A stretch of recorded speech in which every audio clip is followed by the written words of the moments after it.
Greetings, everybody, and welcome back to Beernid 40K as we continue a look at Genestealer Cult Tactics for 8th edition. So we're going to look at something a little bit different. In the past videos, we're about 7 so far into the Tactics series. We've looked at a more assault-style list, and unfortunately we have been leaving the Neophytes at home. And that can be a bit hard, because they're some of the best models in the game, in my opinion. And when you get somebody who's new to 40K, for example, that went out, they bought 60 of these Neophytes, for example, and then they build them up, they paint them, they're getting ready for their first matches and researching tactics. All of a sudden they stumble onto a series that tells them to leave them home. That can be a bit rough. But we were focusing on a more assault-based list. When it comes to the Genestealer cult, I think that a lot of people want to play them like Imperial Guard.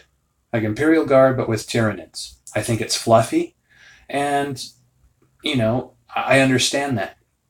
And so I wanted to look at a way to potentially make that happen. Now, the way that we've been looking at this before, we've been talking about battalion detachments and vanguard detachments, and you're not going to have much success with only 3 squads of 10 Neophytes and all the other points put into your Genestealers. That's why I started bringing the Acolytes over the Neophytes.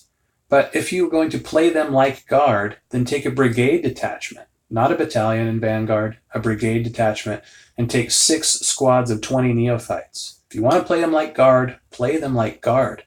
Go big or go home. Decide, are you going to do Shooty or are you going to do Assault? And no matter what you decide, because we are not a Tier 1 army, you have to go all the way. We can't play around and have some of this and have some of that. We're starting on the back foot.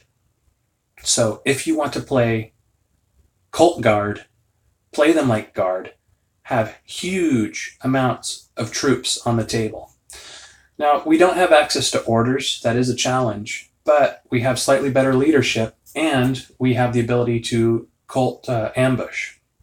So that can be kind of a compensating thing. You can take a couple squads of those 6 and make them into Assault Guard style by putting shotguns on them and deep striking them in. You can take flamers, you can take 2 in a squad, and that's going to do some damage. And the fact is, since we can take heavy mining lasers and a heavy weapons team in addition to those special weapons, we actually have the ability to take more special weapons than a standard guardsman unit if you think about it. So what else can you do? Well, you can take an Icon Ward. Icon Ward is going to help you with your rerolls. That's something else that I haven't been mentioning in the videos. Because I have the models, but I'm not running them right now. But in a Shooty list, you're going to want to bring them.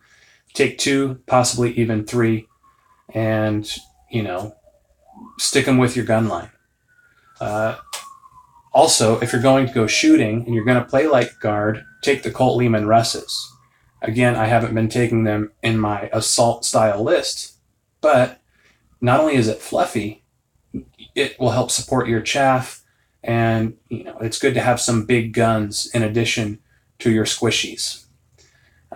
Also, if you're going shooting, take Colt Sentinels. Colt Sentinels are cool because they're cheap and they're a good special or heavy weapons platform.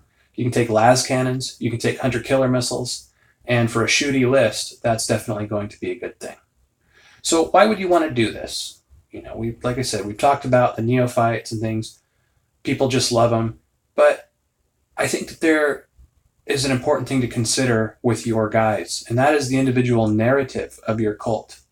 It might sound stupid or mushy or whatever, but for me, as I'm building things, I think about the fluff of those guys, and I think a lot of people do. And for you, your cult, the headcanon that you have for your guys, may not be to the point where they're ready to cast the robes aside and show the true horror that has been, manifesting within the hive. Maybe your guys aren't at that point, and your fluff and your story, your narrative for your army. Maybe your guys were doing their dastardly deeds in the shadows, but like what happens in the fluff all the time, they got pressed into the service of the Astra Militarum. They got ripped away from their cult family and put out to the front lines to fight and die and hold the lines in the name of the Emperor of Mankind. And that's just such a cool thing. And I wanted to put this out there as a way for people to perhaps have another way to play the army the way you want it to be played, and not just the very narrow way that I've laid out, where we're only really using 6 or 7 out of the entire index, and using them in a very specific way and things. If you want to play them like Guard, do it. Let me know. I want the cult to succeed. I want to hear about the glories of the cult out there on the tabletops of Terra. So I hope this is useful for you. I hope you're enjoying this series so far. This is Bearded 40K. Please remember to like, comment, and subscribe. And I'll see you again next time.